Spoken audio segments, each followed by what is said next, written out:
Hi, if you haven't watched the last clip, just a quick introduction. We're talking about leadership capability that's required to achieve organisational goals. In the last clip, we looked at what I believe was the sort of primal mode previously in what's come before us in the past, and I think now this is where we are. This is what most leaders, what most organisations are saying. The leadership capability that they need is really sculpted around today.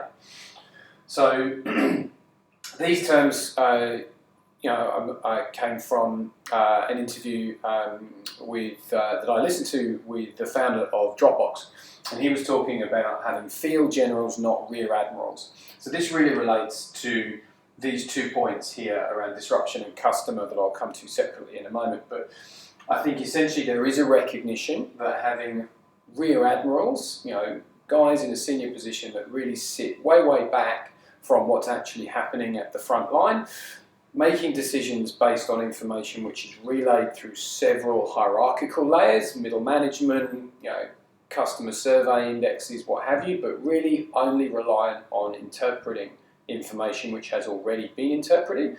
That rear admiral view is not enough. It's not enough to manage the constant waves of change and disruption that are coming.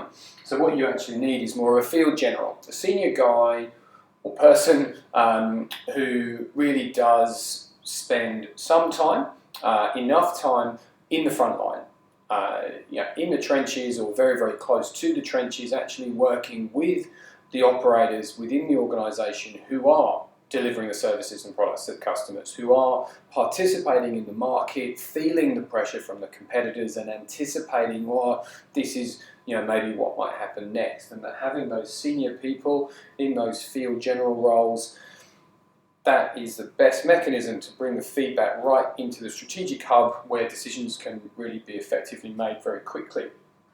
So there is a high level of awareness of disruption, whether that's in an old world industry like steel manufacture or something very new like rapid on-demand grocery delivery.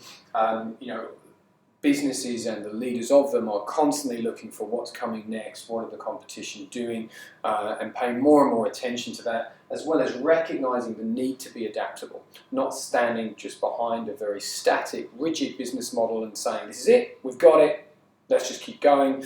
I think there's more and more of an acceptance that in terms of leadership capability, you need to be adaptable. I think the question for me is whether or not that adaptability is actually being developed. If you want to be adaptable, practice change, live change, be in it all the time.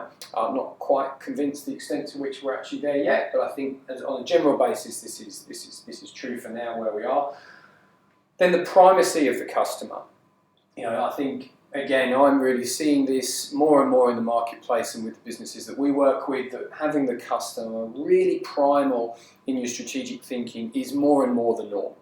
It used to be about, we have this great thing, let's take it out to the world and see who wants it. And that's overstating the simplicity of it, obviously, but I think more and more now businesses are thinking first, customer. What do they want? How do we interpret what they want? How do we service that? And how do we best service them in order to retain them and keep them coming and spread our contribution virally, and we'll grow that way.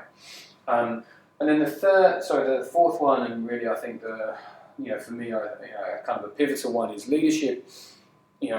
Arguably has always been, but I think the recognition increasingly now is leadership is about listening. And once you've listened, asking really great questions. And I think we're really seeing this emergence of coaching leaders, and terms that get thrown around a lot, humble and quiet leaders.